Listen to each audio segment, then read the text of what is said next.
Hey guys, welcome back to your channel. It's Stop Loss. We are here for you to creating content for retailers and small investor to limit their losses and to avoid maximum loss.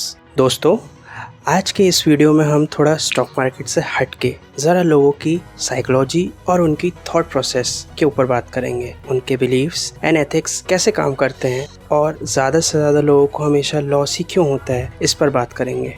हमें पता है कि आप लोगों के मन में ये सवाल ज़रूर आ रहा होगा कि ये स्टॉक मार्केट समझाने से हटकर लोगों की सोच और उनके बिलीफ के बारे में क्यों बात कर रहा है। तो दोस्तों, मैं आपको एक बात याद दिला दूं कि स्टॉक मार्केट अगर इतना ही आसान होता तो हर कोई आज स्टॉक मार्केट से पैसे बना रहा होता, लेकिन ऐसा नहीं है क्योंकि लोग अपनी साइकोलॉजी और बिलीव्स को कभी चेंज नहीं करना चाहते हैं। लेकिन दोस्तों, आपने कई जगह कई लोगों से ये सुना होगा कि स्टॉक मार्केट में एक ही रूल चलता आ रहा है, 99% साइकोलॉजी एंड 1% एग्जीक्यूशन। इसका मतलब यहाँ साइकोलॉजी का काफ़ी बड़ा रोल है।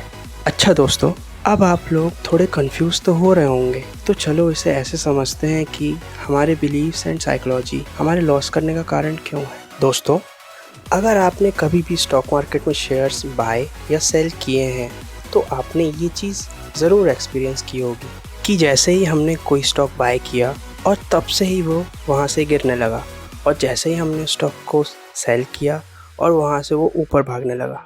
ऐसा आप में से कईयों के साथ हुआ होगा या होता है, मगर आप चिंता मत करिए, ये बस ह्यूमन साइकोलॉजी का एक पार्ट है जिसे हमें चेंज करना है, और यही कारण है हमारे लॉस करने का। दोस्तों, आप लोग एक बार खुद से एक सवाल करिए कि उस स्टॉक को बाय करने से पहले आप उसे ज़्यादा देखते थे या उसे बाय करने के बाद ज़्यादा देखते हैं। बेशक उसे बाय करने के बाद। चलिए इसे थोड़ा अच्छे से समझते हैं। अब उस स्टॉक को रोज़ रोज़ देखने से हमारा टाइम भी वेस्ट होता है और हमारी साइकोलॉजी भी ख़राब होती है, क्योंकि वो कुछ समय के लिए ऊपर तो जाता है लेकिन फिर उससे ज़्यादा नीचे आ जाता है, और ऐसे ही रोज़ रोज़ ऊपर नीचे होके हमें टेंशन भी देता है कि हमें इससे प्रॉफिट भी होगा कि नहीं, और फिर एक दिन ज़्यादा ही लॉस में आ जाने से हम उसे सेल कर देते हैं। अच्छा दोस्तों, आपने कभी ये चीज़ नोटिस की कि हम हमेशा कोई भी स्टॉक को टॉप पर ही क्यों बाय करते हैं जिसके बाद वो नीचे गिर जाता है। दोस्तों, स्टॉक मार्केट को बड़े लोगों का गेम इसीलिए ही बोला जाता है क्योंकि जब कोई स्टॉक सस्ता होता है, अपने इनिशियल स्टेज में होता है, तब कोई उसके बारे में बात नहीं करता, तब उसे बाय करने के लिए कोई नहीं बोलता।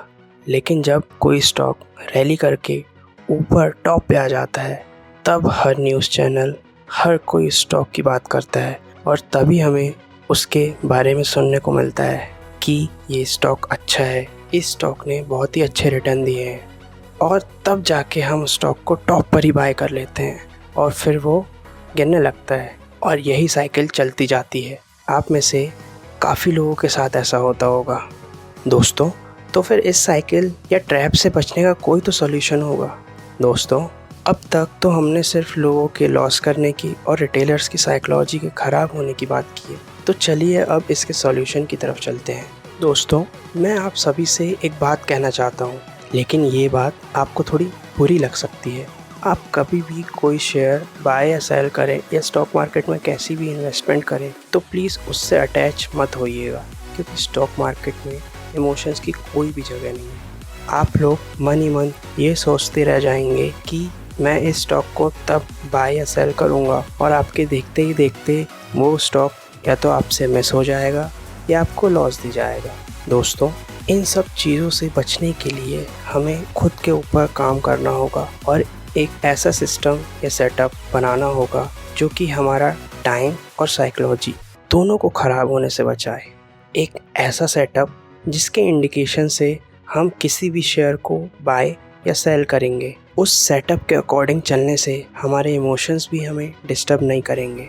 दोस्तों, ऐसा एक सेटअप या सिस्टम बनाने से आप बाकी 80 to 85% लोगों की साइकोलॉजी से ऊपर आ जाएंगे, जो आज भी किसी की टिप का वेट कर रहे हैं या तो किसी न्यूज़ चैनल या टेलीग्राम चैनल कोई स्टॉक देंगे उसका वेट कर रहे हैं और उसी रेड ट्रैप साइकिल में फंसे रहते हैं।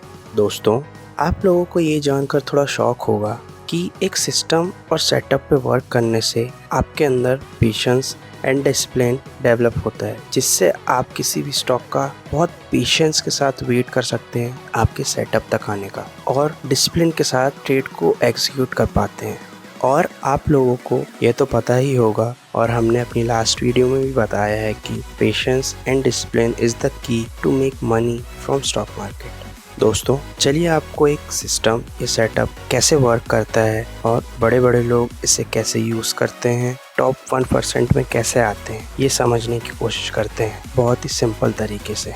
अच्छा दोस्तों, आप लोग अपनी लाइफ में कभी न कभी डी-मार्ट तो गए होंगे। डी-मार्ट यानी दमानी मार्ट, जो कि राधा कृष्ण दमानी जी का है। अच्छा, आपको पता है कि दमानी जी पहले के समय के काफी बड़े ट्रेडर और वैल्यू इन्वेस्टर भी रहे हैं। वैल्यू इन्वेस्टर यानी वो जो कंपनी के फंडामेंटल वैल्यू, जैसे कंपनी अंडर वैल्यूड है या ओवर वैल्यूड, उसका पी रेशियो क्या है, उसकी मार्केट कैप कैसी है और उसका नेट फ्लो कितना है, इस सब का एनालाइज करके वैल्यू इन्वेस्टिंग करते हैं। ये भी उनकी एक स्ट्रेटेजीज में से एक है। दोस्तों आपने टाइटन का नाम तो सुना ही होगा, जिसका शेयर आज की डेट पे भी 3000 से ज़्यादा का है। आपको पता है कि राकेश झुनझुनवाला जी के पोर्टफोलियो में ये टाइटन जब 5 रुपए का था तब से पड़ा हुआ है। अगर आप लोग थोड़ी मैथ्स करके इसके रिटर्न्स निकालेंगे तो लगभग ये 1,00,000% होता है। ऐसा नहीं है कि उनके पोर्टफोलियो में सिर्फ प्रॉफिटेबल शेयर्स हैं, काफ़ी शेयर्स ने उन्हें लॉस भी दिया है, लेकिन उनके सेटअप के अकॉर्डिंग उन्होंने उस शेयर को उनके रिस्क एपेटाइट के अकॉर्डिंग अपने पोर्टफोलियो से निकाल भी दिया है। दोस्तों आप लोगों को यहाँ वैल्यू इन्वेस्टिंग और कंपाउंडिंग की पावर का एक छोटा सा एग्जाम्पल मिला हो, लेकिन इससे पहले हमें ये बात नोटिस करनी चाहिए कि दमानी जी और झुनझुनवाला जी अपने अपने सेटअप या सिस्टम में ही काम करते हैं। ऐसे ही हमें भी अपनी एक स्ट्रेटेजी बनानी चाहिए। चलिए आप लोगों की हेल्प के लिए हम आपको एक सिंपल सी स्ट्रेटेजी बताते हैं, प्लीज इसे ध्यान से सुनिएगा। दोस्तों कभी भी एक शेयर के मल्टीबैगर होने से पहले ये 4 स्टेजेस की साइकिल आती है। पहला स्टेज, जब कोई उस पे ध्यान नहीं देता और कोई उसके बारे में बात नहीं करता, तो हमें कैसे पता चलेगा कि ये शेयर एक मल्टीबैगर निकले। यही साइकोलॉजिकल डिफरेंस होता है हम में और वैल्यू इन्वेस्टर्स में। अब स्टेज 2, जब वो शेयर ऊपर जाने लगता है और हर न्यूज़ चैनल, हर इन्वेस्टर उसकी बात करता है, और तभी जाके हमें उसके बारे में सुनने को मिलता है। और फिर आता है स्टेज 3, जो कि हमारे लिए काफ़ी इम्पोर्टेंट है, क्योंकि इस स्टेज में स्टॉक करेक्ट होके नीचे आ जाता है और सब लोग जो उसके बारे में अच्छा बोल रहे थे वही उसको सेल करने का कॉल देने लगते हैं। लेकिन अगर वो कंपनी फंडामेंटली स्ट्रांग है तो यही सही वक्त होता है उसमें इन्वेस्ट करने, क्योंकि एक फंडामेंटली स्ट्रांग कंपनी ज़्यादा समय तक अंडर वैल्यूड नहीं रह सकती। और फिर स्टेज 4 में वो शेयर फिर से रैली करके ऊपर जाने लगता है और इससे हमें अच्छे रिटर्न्स भी मिलते हैं। दोस्तों ये बहुत ही सिंपल एंड इजी तरीका है किसी भी वैल्यूएबल स्टॉक को ढूंढने का। इस वीडियो को बहुत से काम करने वाले लोग भी देख रहे होंगे जो स्टॉक मार्केट को इतना टाइम नहीं दे पाएंगे। उन लोगों की हेल्प के लिए ही हमारा चैनल बना है। दोस्तों आप हमसे जुड़े हैं उसके लिए तहे दिल से शुक्रिया, और हम आपकी पूरी मदद करेंगे स्टॉक मार्केट सीखने में और स्टॉक मार्केट को कम से कम टाइम देके ज़्यादा से ज़्यादा